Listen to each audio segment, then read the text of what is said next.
Hey, this is JC and welcome to Small Brick City, where we want to help you build a Lego city regardless of the space you have. In this video, we are going to explore a Lego city within a Lego city. Welcome to the Matrix. I like the concept of having a Lego city within a Lego city. I think it's quite meta and something very logical to have. This scale of city is also perfect for people who really have no money or space for a minifig city. You can literally build a full city of this size even if you live in a mobile home like a cardboard box. Previously, I built a Lego city for my AFOL townhouse, that's Adult Fan of Lego, which is my remodel of the Park Street townhouse built into a half modular sized building. You can check out that video and the little story that goes along with it in the link in the card above or the description below. Since I was doing this video, I decided to improve upon the city. I actually did an improvement when I took photos for my recent video, 3 reasons to build a Lego city, and you can check out that video in the links as well. A shout out and thank you to subscriber The Golden Light who suggested this video for a mini Lego city. For lack of a better name, I'm going to call this a Minifig Micro-scale city. It may seem similar in scale to a Micropolis city or Micropolis, depending on how you want to pronounce it, but I believe that this is even smaller than that, as everything has to be kept to a certain height that a minifig can reasonably reach, and it has to fit in a minifig home. Invented by Twinlug, the Micropolis standard is a module built on a 16 by 16 stud base plate that represents a quarter of a city block. 4 of them placed together in a square form a complete city block. The Micropolis city is something you might want to look into if you like to build a micro Lego city for fun or due to practical constraints. I suggest you check out Blockhead UK's channel. Besides her awesome regular minifig scale Lego city, she has built a lot of Micropolis plates. She just completed 100 of them, and her builds will be a good reference to what can be achieved in terms of concept and size. Check out her channel by following the link in the card above on the description below. Back to this Minifig Micro-scale city, I wanted to have a Lego city that replicates a real Lego city but in minifig scale, something that you can put into an AFOL's home. Let me show you how to create the layout I designed. First, this is just a set I designed for this video to give context to this particular build, but I designed this Lego city to fit into any regular expert modular building, even a half modular building. For example, the size of this particular base plate is 16 by 16 studs. So this will generally fit into any floor of an expert modular building, and you can follow this scale to incorporate it into your building. First, let's start off with the tables. The tabletops are made from 2 different plates. One tabletop measures 4 studs by 4 studs and the other 4 studs by 6 studs. You're probably wondering why I didn't use 2 plates of the exact same size. There's a practical reason for that, and that is so that this particular Lego city display can fit into any building. If you build a modular building, chances are there are stairs and there's other furniture, and you might not get a perfect square like I have over here. And in this case, I don't even have the walls built up for 2 sides. That's why there's more space. When you have 2 tables of different size, especially one which is smaller, you can then place a minifig on a jumper plate inside the indent created by the smaller table like this. If you do not have this extra space, it is possible when you try to include this layout into your Lego building or your MOC, you might not have space to put a minifig comfortably. So this allows you to put a minifig inside so that you can pose him as though he is working on his Lego city. So let's have a closer look at the tables, and I'll teach you how to build the layout for these 2 tables. For this Minifig Micro-scale Lego city, I've got 2 layouts on 2 different tables. One table is a countryside house and the other is a metro city or a metropolitan city, and that's what we're going to build first. It's on the larger table, which measures 4 studs by 6 studs.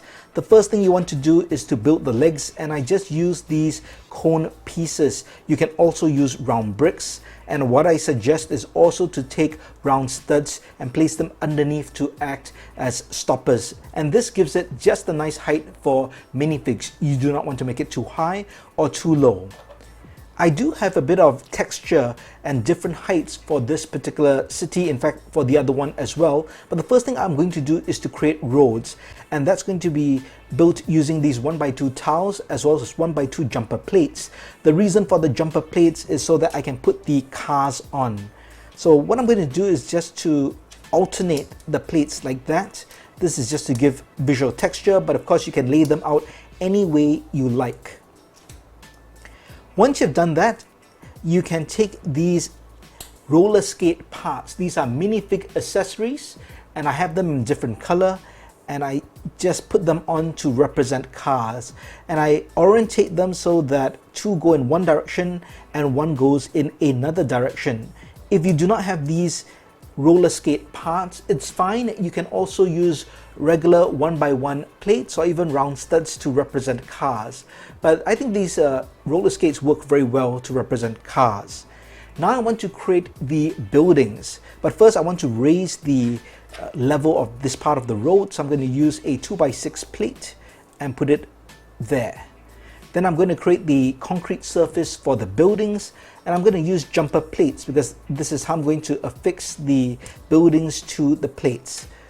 So I'm going to use two 1x2 plates and a 2x2 plate.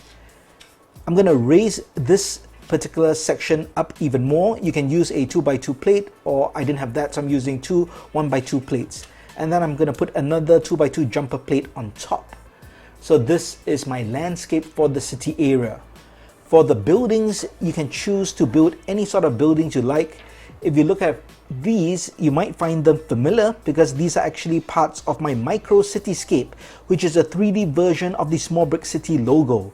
Incidentally, you can download the building instructions for free for my complete Micro Cityscape at smallbrickcity.com. Just follow the link in the card above or in the description.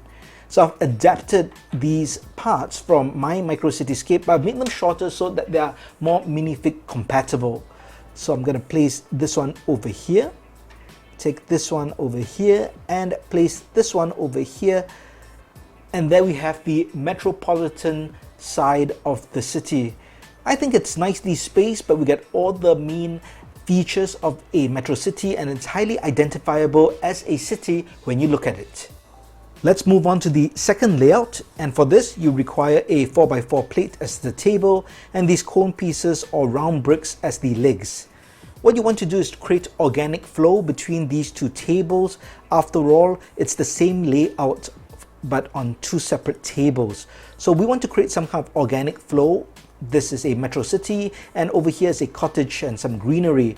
So to create the organic flow, I'm going to create a buffer zone so it makes sense to transition from the metro city to this cottage area and lake.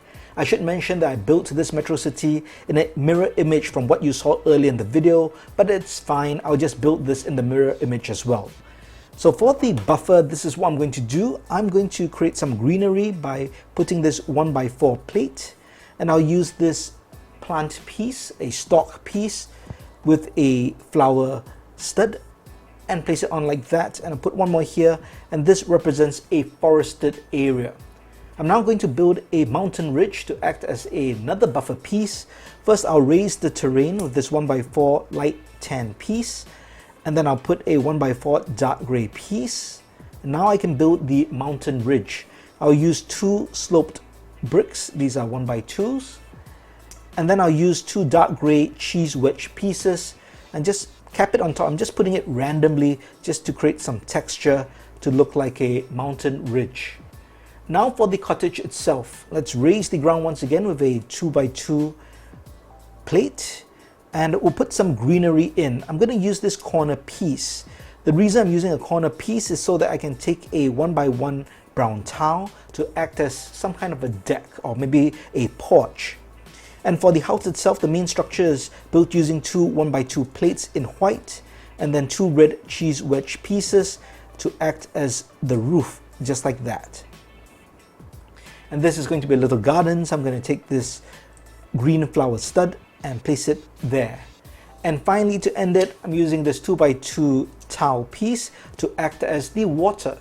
And there we have this little country house with a lake, and there's a buffer zone of a mountain ridge as well as a forest, and now we can place these two together, and that's a logical display.